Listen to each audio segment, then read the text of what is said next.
Hi hello ಎಲ್ಲರಿಗೂ ನಮಸ್ಕಾರ. ನಾನು ನಿಮ್ಮ ಅನಾಮಿಕಾ ಅನು. ಅಭಿವ್ಯಕ್ತಿ ಕಥಾಲೋಕಕ್ಕೆ ಸ್ವಾಗತ. ಕಥೆಯನ್ನು ಆರಂಭ ಮಾಡೋದಕ್ಕೂ ಮೊದಲು ಯಾರೆಲ್ಲ ಈ ಚಾನಲನ್ನು ಸಬ್ಸ್ಕ್ರೈಬ್ ಮಾಡ್ಕೊಂಡಿಲ್ಲ ದಯವಿಟ್ಟು ಸಬ್ಸ್ಕ್ರೈಬ್ ಮಾಡಿಕೊಂಡು ಪ್ರೋತ್ಸಾಹ ನೀಡಿ. ಪ್ರೀತಿಯ ನಿರೀಕ್ಷೆಯಲ್ಲಿ ಕಥೆಯ ಮೊದಲ ಭಾಗ ನಿಮ್ಮೆಲ್ಲರಿಗೂ ಇಷ್ಟವಾಗಿದೆ ಅಂತ ಭಾವಿಸ್ತಾ ಎರಡನೇ ಅಧ್ಯಾಯವನ್ನು ಶುರು ಮಾಡೋಣ. ಮೊದಲ ಅಧ್ಯಾಯದಲ್ಲಿ ಬಾಂಧವ್ಯ ಮತ್ತು ಅವಳ ತಂದೆ ಮೋಹನ್ ಅವರ ಕಿರುಪರಿಚಯವಾಗಿತ್ತು. ಈ ಮೋಹನ್ ಅವರು ಹೋಟೆಲ್ ಉದ್ಯಮದಲ್ಲಿ ಒಳ್ಳೆಯ ಹೆಸರು ಮತ್ತು ಹಣ ಗಳಿಸಿದ್ದರು. ಅದಷ್ಟೇ ಅಲ್ಲದೆ ಅವರು ಕೂಡ ಒಳ್ಳೆಯ ಪಾಕಪ್ರವೀಣರು. ಹಾಗಾಗಿ ಮನೆಯಲ್ಲಿ ಬೇರೆ ಎಲ್ಲ ಕೆಲಸಕ್ಕೂ ಆಳುಕಾಳುಗಳಿದ್ದರೂ ಅಡುಗೆ ಮಾತ್ರ ಇವರ ಕೈಯಿಂದಲೇ ಆಗಬೇಕಿತ್ತು. ಅಡುಗೆ ಮಾಡುವುದೆಂದರೆ ಅವರಿಗೆ ಖುಷಿಯ ವಿಚಾರ. ಅಡುಗೆ ಮಾಡುವ ವಿಚಾರ ಬಂತಂದರೆ ಗಂಟೆಗಟ್ಟಲೆ ಅದರ ಬಗ್ಗೆ ಭಾಷಣ ಮಾಡೋದಕ್ಕೂ ಸಿದ್ಧ ಅವರು. ಆದರೆ ಬಾಂಧವ್ಯ ಮಾತ್ರ ಅಡುಗೆ ಮನೆಯಿಂದ ಸ್ವಲ್ಪ ದೂರ. ಅವಳಿಗೆ ಅಡುಗೆ ಮಾಡೋದು ಅಂದರೆ ಆಗೋದಿಲ್ಲ. ಪಪ್ಪ, ನೀನು ಮಾಡಿಕೊಟ್ಟ ಅಡುಗೆಯನ್ನು ಚಪ್ಪರಿಸಿ ತಿನ್ನೋ ಮಜಾ ಅಡುಗೆ ಮಾಡೋದ್ರಲ್ಲಿ ಇಲ್ಲ ಅಂತ ಅಪ್ಪನನ್ನು ಹೊಗಳಿ ಅಟ್ಟಕ್ಕೇರಿಸಿ ತಾನು ಮಾತ್ರ ಅಡುಗೆ ಮಾಡೋದ್ರಿಂದ ತಪ್ಪಿಸ್ಕೊಳ್ತಾ ಇದ್ಲು ಬಾಂಧವ್ಯ. ಮೋಹನ್ ಮನೆಯಿಂದ ಹೊರಟಾಗಿತ್ತು. ಅವರು ಮನೆಯಿಂದ ಹೊರಟ ಮೇಲೆ ಬಾಂಧವ್ಯ ತಾನೂ ಕೂಡ ರೆಡಿಯಾಗಿ ಕಾಲೇಜ್ಗೆ ಹೊರಟಳು. ಡೋರ್ ಲಾಕ್ ಆಗಿದೆಯಾ ಎಂದು ಎರಡೆರಡು ಬಾರಿ ಚೆಕ್ ಮಾಡಿ ಮನೆಯ ರೋಡಿಗೆ ಬಂದಾಗಲೇ ಮೇಲಿನ ರೂಮಿನ ಲೈಟ್ ಆನ್ ಆಗಿರುವುದು ಕಾಣಿಸ್ತು. ಮತ್ತೆ ಓಡಿ ಬಂದು ಲಾಕ್ ಓಪನ್ ಮಾಡಿ ಲೈಟ್ ಆಫ್ ಮಾಡಿ ಮತ್ತೆ ಲಾಕ್ ಮಾಡಿ ಗೇಟ್ ಬಳಿ ಬರೋ ಅಷ್ಟರಲ್ಲಿ ತನ್ನ ಮೊಬೈಲನ್ನು ಮನೆಯ ಒಳಗಡೆ ಇಟ್ಟು ಬಂದಿರೋದು ನೆನಪಾಗಿತ್ತು. ಮತ್ತೆ ಆ ಮೊಬೈಲನ್ನು ಎತ್ತಿಟ್ಟುಕೊಂಡು ಇನ್ನೇನಾದರೂ ಮರೆತಿದ್ದೀನಾ ಅಂತ ಮತ್ತೊಮ್ಮೆ ನೆನಪು ಮಾಡಿಕೊಂಡು ಯಾವುದೂ ಮರೆತಿಲ್ಲ ಅನ್ನೋದು ಸ್ಪಷ್ಟ ಆದಮೇಲೆ ಡೋರ್ ಲಾಕ್ ಮಾಡಿ ಕಾಲೇಜ್ ಕಡೆಗೆ ಹೊರಟಳು ಬಾಂಧವ್ಯ. ಅವಳ ಕಾಲೇಜ್ ಮನೆಯಿಂದ ನಡೆದು ಹೋದರೆ 10 ನಿಮಿಷ ಅಷ್ಟೆ.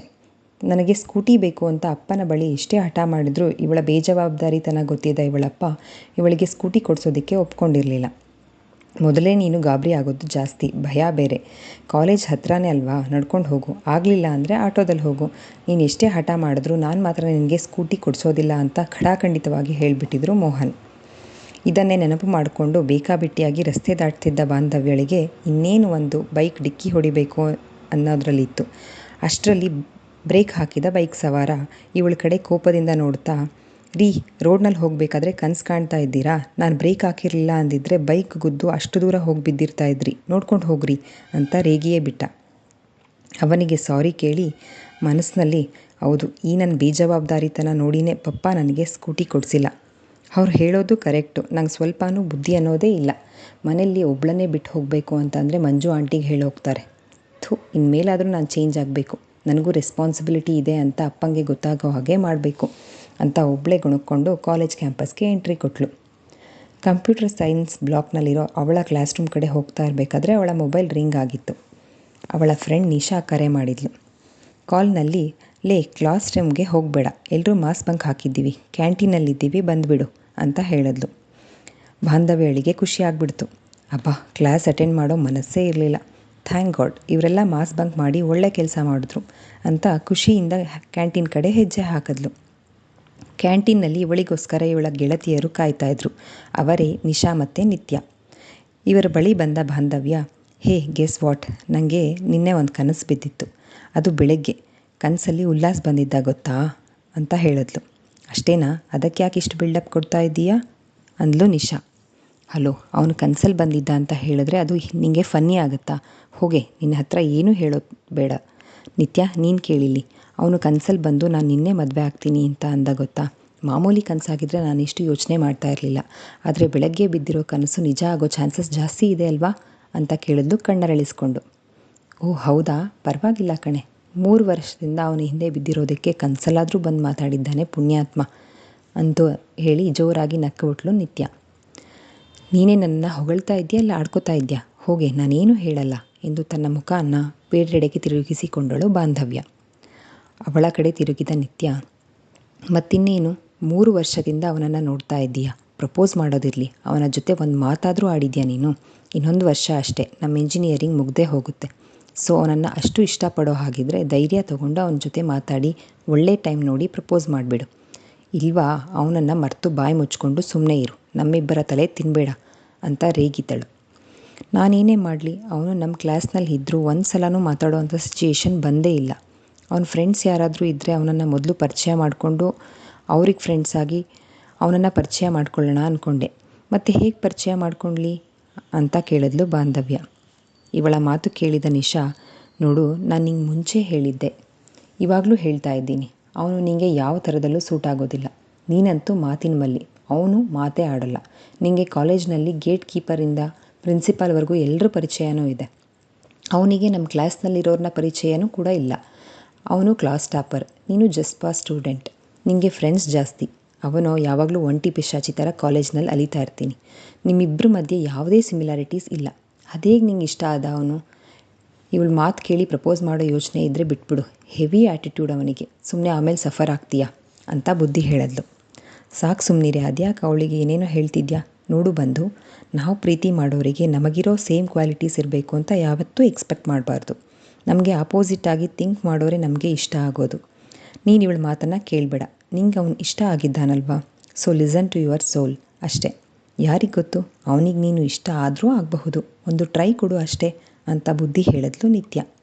ಹೇ ಡಬ್ಬಾ ಥಾಟ್ ನಿಂದು. ಅವಳಿಗೆ ಆಲ್ರೆಡಿ ತಲೆ ಕೆಟ್ಟಿದೆ. ಏನೇನೋ ಹೇಳಿ ಅವಳ ತಲೆ ಕೆಡಿಸ್ಬೇಡ. ಬಂದು ನೀನು ನನ್ನ ಮಾತು ಕೇಳು. ಅವನ ಸಹವಾಸ ಬೇಡವೇ ಬೇಡ ಅಂದ್ಲು ನಿಶಾ. ನಿಶಾ ಮತ್ತು ನಿತ್ಯ ಇಬ್ಬರ ಮಾತನ್ನು ಕೇಳಿಸ್ಕೊಂಡು ಬಾಂಧವ್ಯಗೆ ಕೋಪ ಬಂದಿತ್ತು. ಪ್ಲೀಸ್ ಇಬ್ಬರು ಸ್ವಲ್ಪ ಸುಮ್ಮನೆ ಇರ್ತೀರಾ? ಕನಸಿನ ಬಗ್ಗೆನೇ ಯೋಚನೆ ಮಾಡಿಕೊಂಡು ಖುಷಿಯಾಗಿ ಕಾಲೇಜಿಗೆ ಬಂದಿದ್ದೆ. ನಿಮ್ಮಿಬ್ಬರು ಮಾತು ಕೇಳಿ ಸಾಕಾಯಿತು ನನಗೆ. ನನ್ನ ವಿಷಯವಾಗಿ ನೀವಿಬ್ಬರು ಜಗಳ ಆಡಬೇಡಿ. ಈ ಟಾಪಿಕ್ನ ಇಲ್ಲೇ ಬಿಟ್ಬಿಡಿ. It's all depends on my fate. ಬನ್ನಿ ಮೊದಲು ಇಲ್ಲಿಂದ ಹೋಗೋಣ ಅಂತ ಹೇಳಿ ಅಲ್ಲಿಂದೆದ್ದು ಹೊರಡಬೇಕಾದ್ರೆ ಉಲ್ಲಾಸ್ ಕ್ಯಾಂಟೀನ್ಗೆ ಎಂಟ್ರಿ ಕೊಡೋದು ಕಾಣಿಸ್ತು. ಬಂದ ನೋಡು ನಿನ್ನ ಹೀರೋ. ನಾವೆಲ್ಲ ಮಾಸ್ ಬಂಕ್ ಮಾಡಿದರೆ ಇವನು ಕ್ಲಾಸ್ ಅಟೆಂಡ್ ಮಾಡೋಕ್ಕೆ ಹೋಗಿದ್ದ ಅನಿಸುತ್ತೆ ಅಂತ ಗೊಣಗಿಕೊಂಡ್ಳು ನಿಶಾ. ಮೂವರು ಉಲ್ಲಾಸ್ನನ್ನೇ ನೋಡುತ್ತಾ ಕ್ಯಾಂಟೀನಲ್ಲೇ ಕುಳಿತಿರುವಾಗ ಅಲ್ಲಿಗೆ ಸಂತೋಷ್ ಕೂಡ ಬರ್ತಾನೆ. ಹಾಯ್ ಬಂದು, ಯಾವಾಗ ಬಂದೆ? ಆ್ಯಕ್ಚುಲಿ ಇವತ್ತು ನಾನು ನಿನ್ನ ಪಿಕ್ ಮಾಡೋದಕ್ಕೆ ಅಂತ ಮನೆ ಕಡೆಗೆ ಹೋಗಿದ್ದೆ. ಇನ್ನೂ ಪಿಕ್ ಮಾಡೋಣ ಅಂತ ಕಾಲ್ ಮಾಡಿದ್ರೆ ಬಟ್ ನಿನ್ನ ಕಾಲ್ ರಿಸೀವ್ ಮಾಡಲೇ ಇಲ್ಲ ಅಂತ ಅಂದ. ಎಷ್ಟು ಸಲನೋ ಹೇಳೋದು ನಿನಗೆ, ಬಂದು ಅಂತ ಕರಿಬೇಡ, ಬಾಂಧವ್ಯ ಅಂತ ಕರಿ. ನನ್ನ ಕರೆಯೋದಕ್ಕೆ ರೈಟ್ಸ್ ಇರೋದು ನಿಶಾ ಮತ್ತು ನಿತ್ಯಾಗೆ ಮಾತ್ರ. ಬೆಳಿಗ್ಗೆ ನೀನು ಕಾಲ್ ಮಾಡಿದಾಗ ನನ್ನ ಫೋನ್ ಬ್ಯಾಗ್ನಲ್ಲಿತ್ತು, ನೋಡಲಿಲ್ಲ. ನೀನೇನು ನನ್ನ ಪಿಕ್ ಮಾಡೋದೆಲ್ಲ ಬೇಕಾಗಿಲ್ಲ. ನನಗೆ ನೀನು ಬೈಕ್ನಲ್ಲಿ ಬರೋದಕ್ಕೆ ಭಯ ಅಂತ ಹೇಳಿದ್ಲು ಬಾಂಧವ್ಯ. ಅರೆ, ನಾನು ಬಂದು ಅಂತ ಕರೀದೆ, ನಿನ್ನನ್ನು ಬೇರೆ ಇನ್ಯಾರು ಕರೀತಾರೆ ಹೇಳು? ಆ ಹೆಸರು ಮುದ್ದಾಗಿ ನಿಂಗೆ ಎಷ್ಟು ಚೆನ್ನಾಗಿ ಸೂಟ್ ಆಗುತ್ತೆ ಗೊತ್ತಾ? ನನ್ನ ಜೊತೆ ದಿನ ಬೈಕ್ನಲ್ಲಿ ಬರೋದನ್ನು ಅಭ್ಯಾಸ ಮಾಡಿಕೊಂಡ್ರೆ ಭಯ ಕಡಿಮೆ ಆಗುತ್ತೆ ಅಂತ ಹೇಳ್ದ ಸಂತೋಷ್. ನನ್ನ ಜೊತೆ ಫ್ಲರ್ಟ್ ಮಾಡೋದನ್ನು ಬಿಡು. ನಿಂಗೆ ಗೊತ್ತಲ್ವಾ, ಐ ಲೈಕ್ ಉಲ್ಲಾಸ್. ನೀನೇನೇ ಮಾಡಿದ್ರೂ ನಾನು ನಿನ್ನ ಇಷ್ಟಪಡೋದಿಲ್ಲ. ಸೊ ಸುಮ್ಮನೆ ನಿನ್ನ ಪಾಡಿಗೆ ನೀನಿದ್ದು ಬಿಡು ಅಂತ ರೇಗದ್ಲು ಬಾಂಧವ್ಯ. ಇವರಿಬ್ಬರ ನಡುವಿನ ಮಾತುಕತೆಗಳನ್ನು ಕೇಳಿಸ್ಕೊಂಡು ನಿಶಾ ಮತ್ತು ನಿತ್ಯ ನಗ್ತಾ ಇದ್ರು. ಮಾತನ್ನೆಲ್ಲ ಮುಗಿಸಿ ಮತ್ತೆ ಕ್ಲಾಸ್ ಕಡೆ ಹೊರಟರು. ಕ್ಲಾಸ್ನ ಮಧ್ಯೆ ಬಿಡುವಿನ ವೇಳೆಯಲ್ಲಿ ಬಾಂಧವ್ಯ ಮೊಬೈಲ್ ಹಿಡಿದು ಕುಳಿತಿದ್ಲು. ನಿತ್ಯಾಗೆ ಆಗ ಅವಳ ಬ್ಯಾಗ್ನಲ್ಲಿ ಒಂದು ಲೆಟರ್ ಕಾಣಿಸ್ತು. ಅದೇನು ಅಂತ ಕುತೂಹಲದಿಂದ ಅವಳಿಗೆ ಕಾಣಿಸದೆ ಓಪನ್ ಮಾಡಿದಾಗ ಮೈ ಡಿಯರ್ ಉಲ್ಲಾಸ್ ಅಂತ ಬರೆದಿರೋದು ಕಾಣಿಸ್ತು. ಈ ಲೆಟರ್ ಉಲ್ಲಾಸ್ಗೆ ಬರೆದಿರುವ ಲವ್ ಲೆಟರ್ ಅಂತ ತಕ್ಷಣವೇ ಅವಳಿಗೆ ಗೊತ್ತಾಯಿತು. ತಕ್ಷಣ ಆ ಬ್ಯಾಗ್ನಿಂದ ಲೆಟರ್ ತೆಗೆದು ಒಳಗಿಟ್ಟುಕೊಂಡು ಏನೂ ಗೊತ್ತಿಲ್ಲದವಳಂತೆ ಸುಮ್ಮನೆ ಕೂತ್ಬಿಟ್ಲು ನಿತ್ಯ. ಇತ್ತ ಬಾಂಧವ್ಯಳ ತಂದೆ ಮೋಹನ್ ಮೈಸೂರಿನಲ್ಲಿ ತನ್ನ ಕೆಲಸ ಬೇಗ ಆಗಿದೆ, ನಾನು ಇವತ್ತೇ ಮನೆಗೆ ಬರ್ತಾ ಇದ್ದೀನಿ. ನಿಶಾ ಮತ್ತು ನಿತ್ಯಾನ ಇವತ್ತಿನ ರಾತ್ರಿ ನಮ್ಮ ಮನೆಗೆ ಬರೋದು ಬೇಡ ಅಂತ ಹೇಳಿಬಿಡು ಅಂತ ಕಾಲ್ ಮಾಡಿ ಹೇಳಿದ್ರು. ಹಾಗಾಗಿ ನಿತ್ಯ ಬಾಂಧವ್ಯನ ಮನೆಗೆ ಬರದೆ ತನ್ನ ಮನೆಗೆ ಹೋದ್ಲು. ಮನೆಗೆ ಬಂದ ತಕ್ಷಣ ನಿತ್ಯ ಆ ಲೆಟರ್ ಓದಿದಾಗ ಅದು ಲವ್ ಲೆಟರ್ ಅನ್ನೋದು ಸ್ಪಷ್ಟವಾಗಿತ್ತು. ಏನೋ ಯೋಚಿಸಿ ನಕ್ಕ ನಿತ್ಯ ಇದನ್ನು ನಾಳೆನೇ ಉಲ್ಲಾಸ್ ಕೈಗೆ ಸಿಗೋ ಹಾಗೆ ಮಾಡಬೇಕು ಅಂತ ಹೇಳಿಕೊಂಡು ಮತ್ತೆ ಆ ಲೆಟರನ್ನು ತನ್ನ ಬ್ಯಾಗ್ ಒಳಗಡೆ ಇಟ್ಕೊಂಡ್ಳು. ಮಾರನೇ ದಿನ ಕ್ಲಾಸ್ ಮುಗಿಸಿ ಎಲ್ಲರೂ ಲ್ಯಾಬ್ ಸೆಷನ್ ಅಟೆಂಡ್ ಮಾಡೋದಕ್ಕೆ ಅಂತ ಹೋಗಿದ್ರು. ಲ್ಯಾಬ್ ಒಳಗೆ ಹೋಗುವಾಗ ಎಲ್ಲರೂ ಅವರವರ ಬ್ಯಾಗ್ಗಳನ್ನು ಹೊರಗಡೆ ಇಟ್ಟು ಹೋಗೋದು ಅಭ್ಯಾಸ.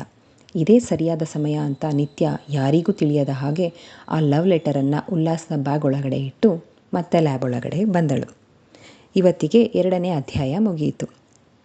ಕತೆ ಇಷ್ಟ ಆಗಿದ್ದರೆ ಕಮೆಂಟ್ ಮೂಲಕ ನಿಮ್ಮ ಅನಿಸಿಕೆ ಮತ್ತು ಅಭಿಪ್ರಾಯಗಳನ್ನು ತಿಳಿಸೋದನ್ನು ಮರೆಯಬೇಡಿ. ಧನ್ಯವಾದಗಳು.